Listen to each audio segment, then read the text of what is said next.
As many of you Floridians know, in 2022, Hurricane Ian came through, and with it, a vast amount of rainfall fell upon the Central Florida area.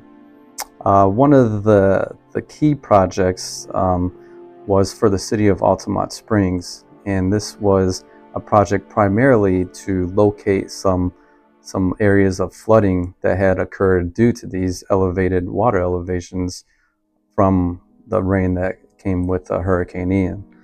The City of Altamont reached out to us, and they needed some emergency surveying services. Primarily, they needed us to go out into the field and survey these areas of high water elevation. Because of the rains, there was a lot of high water elevations that affected residences and parks and some areas like that. And these areas of flooding, when houses or when there's a lot of rain on the houses, on garages, on some structures, fences, there's usually a high water line that shows how high the water came up and the new high water elevation of these areas. And the city needed us to go out and respond quickly to go out and survey these high water locations.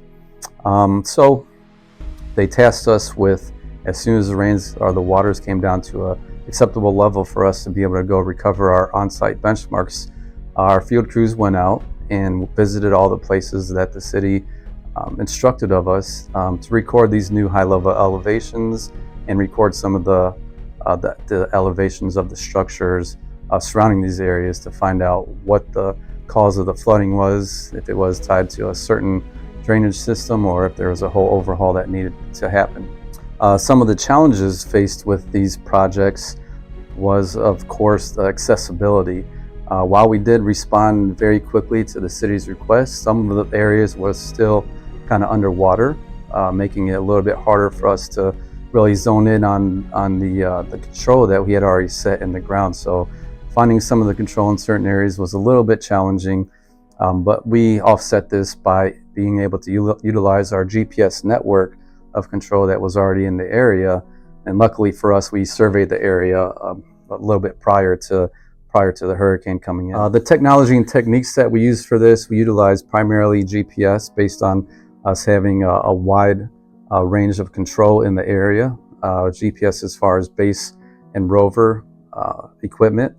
So our field crews would go find a control point that we had on the ground and set up a base station there. And from this base station, they would be able to cover a wide area of land, 1 to 2 miles approximately, from this one control station.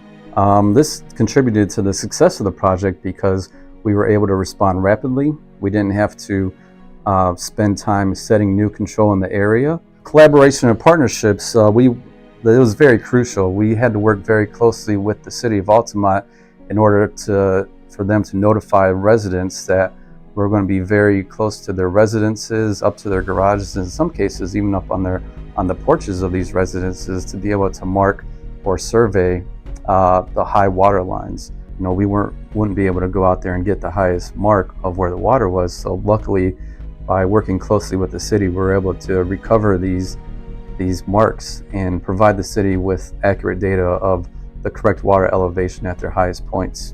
The impact assessment of this work is that it helped the city determine areas prone to flooding for rapid rainfalls or hurricane events that would cause higher than normal rainfall or anything like that. So to prepare the city and help them design a better drainage structure or a better drainage system to more efficiently drain water when there was a high level event like this. Some of the lessons learned from this project, one of the biggest ones was being able to come up with an action plan and delivering on the action plan in a very short period of time.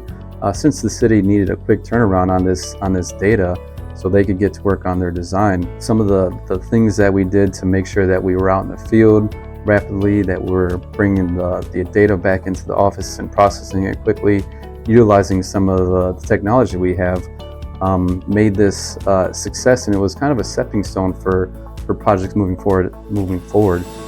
We now have kind of a battle plan for when somebody calls with an emergency.